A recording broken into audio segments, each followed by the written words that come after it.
अगला है हमारा प्रबंध का उद्देश्य। ठीक है, प्रबंध का उद्देश्य पढ़ते हैं, ये इम्पोर्टेंट है। ठीक है, एक तो आपको प्रबंध की परिभाषा, ये हमारा इम्पोर्टेंट होता है, और प्रबंध का उद्देश्य। ठीक है, तो प्रबंध के कितने कितने उद्देश्य। ठीक है, तो प्रबंध का एक है संगठनात्मक उद्देश्य, मतलब संगठनात्मक मतलब संगठन, मैंने बताया था ना, कंपनी, ऑर्गेनाइजेशन, कंपनी की तरफ से उद्देश्य। सामाजिक उद्देश्य होता है, सोशल, यानी कि जो भी हमारा पॉलिटिकल सोशल देश में चलने वाली होती है। एक कर्मचारी संबंधी जो एम्प्लॉय होते हैं, जो किसी उसके अंदर कंपनी के अंदर काम करते हैं, उनके लिए। ठीक है, तो हम पहला क्या देखते हैं, संगठनात्मक उद्देश्य।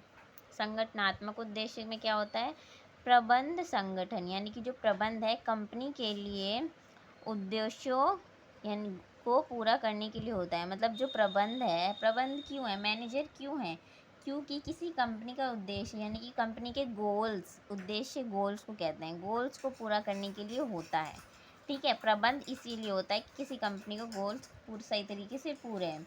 इसे सभी क्षेत्रों में ध्यान में रखना होता है, मतलब इसे हर तरफ ध्यान में रखना होता है कि जैसे तथा सभी कर्मचारी, ग्राहक, सरकार आदि के हितों को ध्यान में रखना था। मतलब जैसे एक कंपनी चल रही है, उसमें हमारा है झाड़ू लगाने वाला सही से काम कर रहा है नहीं कर रहा है, और कंप्यूटर चलाने वाला सही से काम कर रहा है नहीं कर रहा है, तो हर चीज़ को ध्यान में रखना होता है। ठीक है, और सभी कर्मचारी के इन सब के हितों को, मतलब इन सब की ज़रूरतों को भी ध्यान में रखना होता है, किसको कितनी सैलरी देनी है, हर चीज़ को। ठीक है, किसी भी कंपनी का मुख्य लक्ष्य, किसी भी कंपनी का जो गोल्स होता है, वो मानव तथा संसाधन का अधिकतम लाभ के लिए उपयोग, मतलब मानव का सही से उपयोग हो। संसाधन मतलब कोई भी कंपनी में चीज़ें हैं, मशीनरी हो गई, तो उसको सही तरीके से उपयोग में लाना, ये हमारा एक तरीके से प्रबंध का काम होता है। ठीक है, अपने आप को जीवित रखना, मतलब इसमें है कि अपने आप को जीवित रखने का मतलब है कि कोई भी मशीन है उसको जीवित रखना, और अपना भी ध्यान रखना, और लाभ कमाना, मतलब कोई भी हम काम कर रहे हैं उससे हमें प्रॉफिट होना चाहिए, क्योंकि कंपनी में प्रॉफिट नहीं होगा तो वो कंपनी कैसे चलेगी आगे।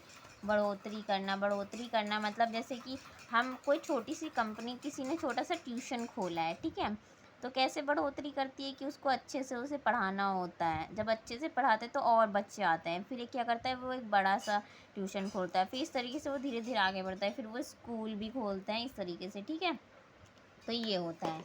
अब आगे क्या है, अब हम सामाजिक उद्देश्य देखेंगे इसका। सामाजिक उद्देश्य क्या है, प्रबंध का उद्देश्य समाज के लिए लाभ करना है, मतलब ये जो समाज के लिए जो इसका उद्देश्य है प्रबंध का, वो समाज के लिए लाभ यानी कि प्रॉफिट करना है। कैसे, उत्पादन की नई पद्धति को अपनाना, मतलब जैसे पहले क्या होता था, पहले हल चलते थे और खेती के लिए ऐसे ही नॉर्मली इंसान खेती करते थे, अब क्या हो गया, मशीनरी आ गई है हर चीज़ के लिए, बीज बोना या खेती करने के लिए, तो वही जो भी नई पद्धति आ रही है उसको अपनाना, जिससे कि इंसान को प्रॉफिट हो। ठीक है, समाज के लोगों को रोज़गार के अवसर प्रदान करना, समाज के लिए कैसे, कि समाज भी तो एक मैनेजमेंट करता है, जो भी हमारा सरकार होती है वो ये मैनेजमेंट करती है कि लोगों को रोज़गार देना है, तो ये समाज के लोगों को रोज़गार का अवसर प्रदान करना, ये सामाजिक उद्देश्य में आता है। ठीक है, विद्यालय और स्वास्थ्य सेवाएं और सुविधाएं प्रदान करना, मतलब ये जो सरकार का ही तो काम होता है कि स्कूल बच्चों को सही तरीके से शिक्षा मिले, लोगों को स्वास्थ्य सेवाएं मिले, हैं ना, ये सब चीज़ के लिए सामाजिक उद्देश्य होता है। ठीक है, आगे है कर्मचारी संबंधी उद्देश्य, मतलब कर्मचारी संबंधी उद्देश्य क्या होगा, प्रबंध का एक मुख्य उद्देश्य कर्मचारी संबंधी उद्देश्य भी है। ठीक है, इसमें कर्मचारियों पर विशेष ध्यान देना होता है, मतलब इसमें क्या है, जो भी कर्मचारी मतलब एम्प्लॉय जो वहाँ एक कंपनी में काम कर रहे हैं उन पे ध्यान देना होता है कि उनका वो कैसा काम कर रहे हैं, अगर कोई अच्छा काम कर रहा है तो उसकी सैलरी बढ़ानी है, कोई काम नहीं कर रहा है तो उसकी सैलरी घटानी है, ये सब चीज़ें। कि अगर कि कोई मतलब कोई अपना मेहनत दे रहा है तो आप उसका फ़ायदा करो, है ना, तो कर्मचारी को भी इससे वो मिलना चाहिए फ़ायदा। ठीक है, कर्मचारियों पे भी ध्यान देना चाहिए, कर्मचारियों को वेतन को बढ़ाना या घटाना अगर आवश्यकता हो तो, है ना, प्रबंध को उसको पूरा करना चाहिए।